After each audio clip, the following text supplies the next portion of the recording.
Bismillahirrahmanirrahim. Assalamualaikum warahmatullahi wabarakatuh. Kami dari kelompok 1 akan mempresentasikan hasil dari kerja kelompok kami mengenai proposal PT Unilever Indonesia Tbk. Di sini kami akan memperkenalkan kelompok dulu. Yang pertama ada dengan saya sendiri, Vina Yunita, sebagai moderator. Lalu ada Dina dan juga ada Septiadi. Materi pertama yang akan dibahas oleh Saudara Dina.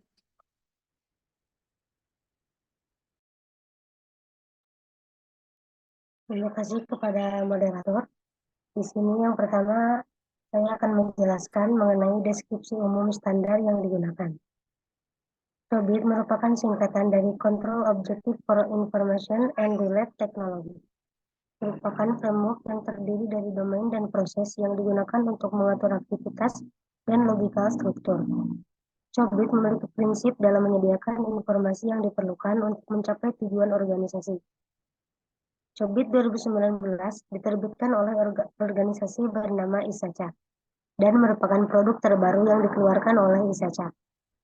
COBIT 2019 merupakan kerangka kerja yang menyediakan standar dalam kerangka kerja domain yang terdiri dari sekumpulan proses teknologi informasi yang merepresentasikan aktivitas yang dapat dikendalikan dan terstruktur. Alasan dipilihnya framework COBIT 2019 karena memberikan gambaran paling detail mengenai strategi dan kontrol dalam pengaturan proses teknologi informasi.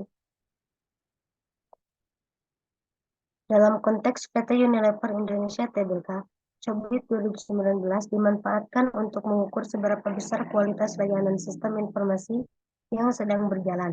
Apakah layanan yang diberikan telah berjalan dengan baik, efektif, dan efisien. Dengan menggunakan COBIT 2019, PT Unilever Indonesia Tbk dapat mengukur capability level tata kelola teknologi informasi, terutama dalam layanan sistem informasi yang diberikan, penanganan insiden, dan penanganan masalah yang terjadi. Untuk selanjutnya akan dijelaskan oleh Saudara Septiadi. Terima kasih Saudara Dina. Selanjutnya ada standar audit. Yang pertama, penggunaan COBIT 2019 sebagai framework audit. Tujuannya menggunakan COBIT 2019 sebagai kerangka kerja untuk mengukur dan mengevaluasi tingkat kualitas layanan sistem informasi yang berjalan di PT Unilever Indonesia Tbk. Langkah-langkah audit. Yang pertama, mengidentifikasi dan pemahaman COBIT 2019. Memastikan pemahaman mendalam tentang framework COBIT 2019, terutama dalam konteks Domain Delivery Order, Service and Support, DSS, yang fokus pada pelayanan TI, keamanan, kontinuitas layanan, dan pengelolaan data operasional. Selanjutnya ada penetapan parameter evaluasi. Tugasnya mengevaluasi parameter-parameter yang relevan dengan mengacu pada kontrol objektif dari domain DSS COBIT 2019. Selanjutnya pengumpulan data menggunakan pendekatan COBIT 2019 untuk mengumpulkan dan mengelola data terkait manajemen permintaan layanan, insiden, dan penanganan masalah. Selanjutnya ada analisis data. Tugasnya menganalisis data yang terkumpul untuk menilai capability level dari setiap kontrol objektif dalam domain DSS COBIT 2019. Selanjutnya perbandingan dan rekomendasi. Tugasnya membandingkan hasil evaluasi dengan standar yang ditetapkan dalam COBIT 2019, memberikan rekomendasi untuk peningkatan, dan menyarankan langkah-langkah untuk mencapai tingkat kapabilitas yang diinginkan. Yang kedua ada domain yang diaudit, atau Delivery Service and Support DSS COBIT 2019. Tujuannya mengaudit proses operasional TI yang meliputi pemberian layanan, manajemen keamanan, kesinambungan layanan, dukungan pengguna, pengelolaan data, dan fasilitas operasional. Langkah-langkah audit pada setiap kontrol objektif dalam domain DSS. DSS 1, mengelola operasi, evaluasi efektivitas proses operasional TI. DSS 2, mengelola permintaan layanan dan insiden. Tugasnya menilai manajemen permintaan layanan dan penanganan insiden. DSS 3, mengelola masalah. Tugasnya menilai pengelolaan masalah yang muncul pada sistem. DSS 4, mengelola keberlanjutan, memeriksa kesinambungan layanan yang ada. DSS 5 mengelola keamanan layanan, mengevaluasi keamanan sistem yang diterapkan. DSS 6 mengelola kontrol proses bisnis, menilai pengelolaan kontrol pada proses bisnis. Standar audit ini semua dirancang untuk menyelaraskan audit sistem informasi PT Unilever Indonesia Tbk dengan kerangka kerja COVID 2019. Fokus pada domain delivery, service, and support atau DSS. Proses ini diharapkan dapat memberikan pemahaman mendalam tentang kualitas layanan sistem informasi yang berjalan dan memberikan rekomendasi untuk perbaikan yang diperlukan sesuai dengan standar yang diinginkan. Selanjutnya akan dijelaskan oleh Teh Vina. Baik, terima kasih Adi. Materi selanjutnya yang akan saya bahas yaitu mengenai domain yang akan digunakan. Domain yang akan dipakai dari COVID 2019 untuk melakukan audit layanan sistem informasi, penanganan insiden, serta penanganan masalah di PT Unilever Indonesia Tbk adalah domain Delivery Service and Support atau biasa disebut DSS. DSS merupakan domain COVID 2019 yang berhubungan dengan operasional IT seperti pemberi layanan, pengelolaan keamanan, dan kontinuitas, dukungan layanan pengguna, dan pengelolaan data dan fasilitas operasional. Domain Delivery Service and Support atau DSS merupakan salah satu domain yang ada dalam COVID 2019.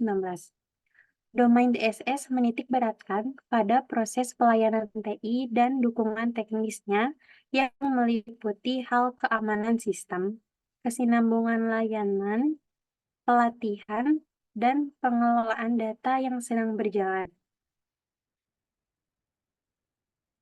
Domain DSS terdiri dari 6 kontrol objektif, yakni sebagai berikut.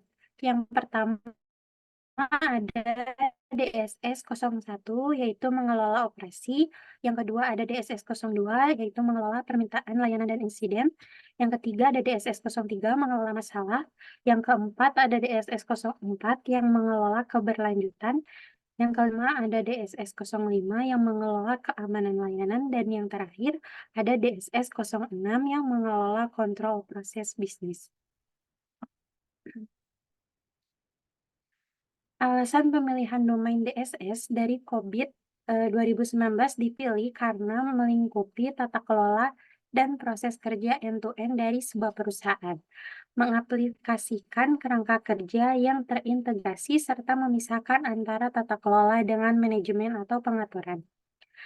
Selain itu, domain DSS menitik beratkan pada proses pelayanan TI dan dukungan teknisnya yang meliputi hal keamanan sistem, kesinambungan layanan, pelatihan, dan pengelolaan data yang sedang berjalan di PT Unilever Indonesia Tbk.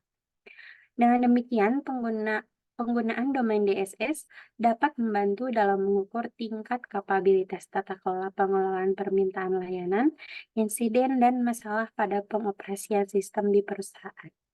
Materi selanjutnya akan dibahas oleh Saudara Dina. Yang selanjutnya yaitu perencanaan audit SI. Di sini yang pertama ada studi pustaka, yaitu melibatkan membaca referensi seperti jurnal, artikel, dan buku yang berkaitan dengan objek penelitian.